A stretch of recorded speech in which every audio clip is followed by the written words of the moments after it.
오늘은 방사선 피폭 사고 서울 반도체 거짓말 뽀개기가 되겠군요. 일단 서울 반도체는 그 안산에 있는 LED를 만드는 회사고요.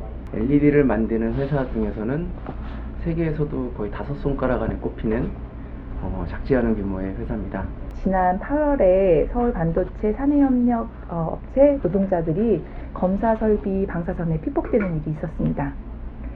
이 중에는 대학교에 다니면서 현장 실습으로 파견된 대학생도 한 명 포함되어 있었고요. 일한 지 한 달도 채 되지 않았는데 가장 심각하게 이제 피폭된 노동자가 바로 이 대학생이기도 했습니다. 거기에 대해서 원자력안전위원회가 조사 끝에 노동자들에 대한 방사선 피폭 사실을 최종 확인했고요. 그리고 관련 법령 위반으로 행정처분까지 내린 상황입니다. 그런데 지난달 14일이죠. 서울 반도체가 이 피폭 사고에 대한 위험을 축소해서 축소하기도 하고 왜곡된 내용으로 사내 방송을 하게 됩니다. 보시는 바와 같이 사내협력사에서 발생된 사고를 은폐하지 않았고 SI세미콘 근로자 치료를 위해 적극 지원하였습니다. 크리티컬한 사항은 없었으며 배관 흐름 표시 미흡 등 경미한 항목이 대부분이었습니다. 안전장치도 설치되어 있었고 정상 작동을 하였으며 차폐도 되어 있기 때문에 이번 사건은 장비의 문제점이 아닌 휴먼 에러로 판단이 됩니다. 많은 물량을 검사하기 위해 안전장치를 해지할 수밖에 없다고 하는데 회사는 하도급법상 SI세미콘에게 작업 지시를 직접적으로 할 수도 없습니다.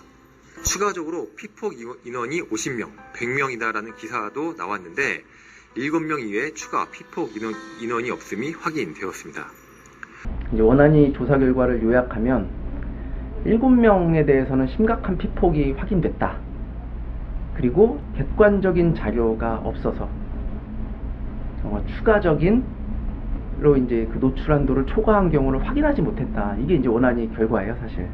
2명의 노동자는 그 피부가 막 벗겨지고 홍반이 나타나고 너무 아파가지고 사실 이런 뚜렷한 증세가 나타났다는 거는 노출 기준의 뭐 한 50배, 수십 배, 수백 배까지 피폭되었다는 거를 그 자체로 보여주는 증거기 때문에 사고 원인을 노동자에게 돌리는 것도 있는 것 같아요. 노동자들이 종이를 구겨놓고 테이블 붙여가지고 안전장치를 해제했다.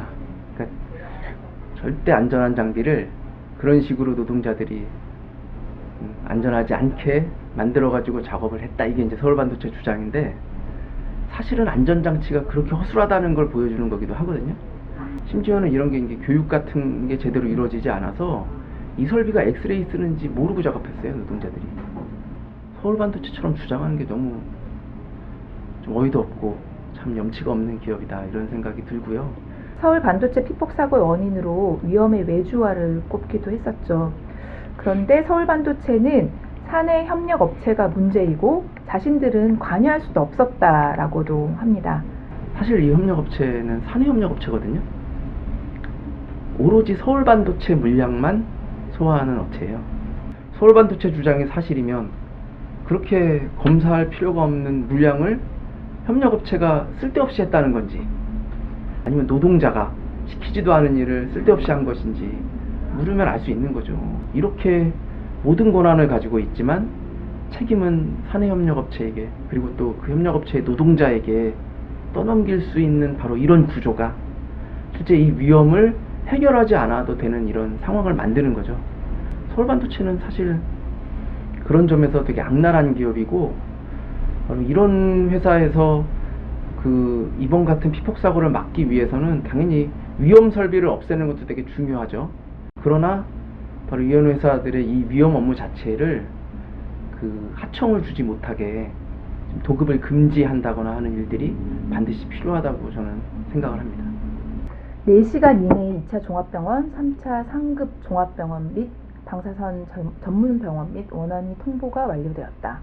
이 사고 발생 후 즉시 생산팀 내 X선 사용 현황 실태 현황 조사를 하였고 특이사항이 발견되지 않아서 전사적으로 안내하지 않았다. 보시는 바와 같이 사내 협력사에서 발생한 사고를 은폐하지 않고 근로자 치료를 적극 지원하였다. 네, 이렇게 서울 반도체 말이 사실이라면 잘 대응한 것 같은데요. 어떤가요?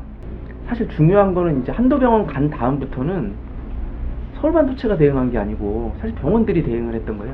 그래서 원자력 안전위의 통보까지도 그 수순에 따라서 진행된 거지, 무슨 서울 반도체가 이것을 막 열심히 잘 이끈 것도 아니거든요. 그러니까 진짜 문제는 사실 그 1차 한도 병원 가기 전까지의 상황인 건데, 왜냐면 피해자가 피부에 증상이 나타나고 그 다음에 이제 통증 때문에 밤에 잠을 못 잘 정도가 되고 뭐 이러니까 회사에다 얘기를 했던 거죠. 그러니까 너무 아파서 못하겠다. 근데 이게 엑스레이 장비고, 그래서 내가 이렇게 될 수 있다는 걸 모르니까, 알았으면 훨씬 더 빨리 얘기했을 텐데 모르니까 참고 하다가 나중에 이제 너무 아파가지고 잠도 못 잘 지경이 돼서 그제서야 이제 얘기를 하고, 그래도 대응을 안 해주니까 나 이제 회사 못 다니겠다고 그렇게 하고 나서 이제 병원에 가게 된 거거든요. 사실 그리고도 이게 이제 서울 반도체는 이 사내 노동자들에게 전혀 알리지 않다가 사실 8월 16일에 이제 원자력 안전위원회가 이 내용을 보고받고 간단하게 조사해가지고 이걸 보도자료를 발표하거든요. 사실 그래서 저희도 알게 된 것이고 사내 노동자들도 알게 됐던 것이죠. 안 그랬으면은 과연 이거 서울 반도체 노동자들이 이런 사실에 대해서 알기나 했을까라는 것을 알 수 있고, 그래서 서울 반도체가 뭐 사고를 은폐하지 않았다 뭐 이런 주장을 지금도 계속하고 있는데, 정말 후한무치한 주장이라고 하지 않을 수 없을 것 같습니다. 반올림이 서울 반도체 문제에 대해서 관심을 갖게 된 계기가 궁금한데요. 사실 서울 반도체에서 직업병 피해자가 발생을 했었고요. 2번의 피해가 있었는데, 그 2번째 피해자는 이제 산재 신청을 해가지고 산재가 인정이 됐었습니다. 정말 놀랍게도 이 피해자가 병원에서 퇴원하고 절대적인 안정이 필요한 상황이었는데 서울 반도체가 바로 우리는 직업병 인정할 수 없고 그래서 이거 취하하는 소송할 거다 라는 얘기를 하고 갔어요. 결국 소송까지 가고 이가영님이 몇 달 후에 돌아가셨습니다. 너무 억울해가지고 사실 그 장례 미루면서까지 어떻게 이럴 수가 있냐고, 이제 장례 미루면서 산재 취하 소송 그만두라고 그렇게 유족이 요구를 했었고, 투쟁을 한 끝에 이제 서울 반도체가 취하하는 일이 있었고요. 사실 이 사건을 계기로 서울 반도체 그리고 안산에 있는 이제 그런 시민사회에서도 바로 반도체 직업병 문제가 단지 삼성전자 같은 큰 회사야만의 문제가 아니라 안산에 있는 서울 반도체 같은 회사의 문제이기도 하다라는 좀 인식하는 계기가 됐었고요. 그래서 저희가 이제 초대를 받아서 그 전자산업 유해성에 대해서 같이 얘기하는 자리들에 가서 같이 얘기도 나누고 교육도 하고 이제 그런 일들을 했었습니다. 그래서 그 과정에서 특히 이제 안산에는 전기전자 업종이 굉장히 많아요. 그래서 한 7만 명이 넘는 전기전자 업종 노동자들이 종사하고 있다고 하더라고요. 그래서 안산에 있는 그 전기전자 업종 노동자들 그 건강권을 위한 활동이 필요하다, 이런 그 공감대가 형성되면서 사실 이 건강권을 위한 네트워크까지 만들어졌었고, 그렇게 만들어지고 얼마 안 돼서 이 피폭사고가 벌어졌던 거거든요. 그래서 그 피폭사고에 아마 발빠르게 이제 안산의 시민사회와 함께 저희 반올림도 같이 대응을 할 수 있었고, 그게 이제 어쨌건 이 서울 반도체 피폭사고를 잘 알려내고 압박도 해서 일정 부분 성과도 내는 그런 계기로 좀 이어지지 않았나 생각이 됩니다. 서울 반도체의 사내 방송을 봤을 때는 무엇이 달라졌나 싶기도 한데, 그래도 또 시민사회 단체들이 움직여서 일정 부분 성과를 이뤄낸 게 있죠. 조금 소개 좀 해주세요. 일단은 그 부실한 조사로 아마 대충 마무리할 확률이 높았던 사고인데, 원자력 안전위원회가 조사를 나름 성실하게 해가지고 피폭 아까 확인했다는 것도 되게 중요한 성과고, 그다음 과태료 처분도 현행 법령 하에서는 가능한 수준의 최고치의 처분을 내렸고요.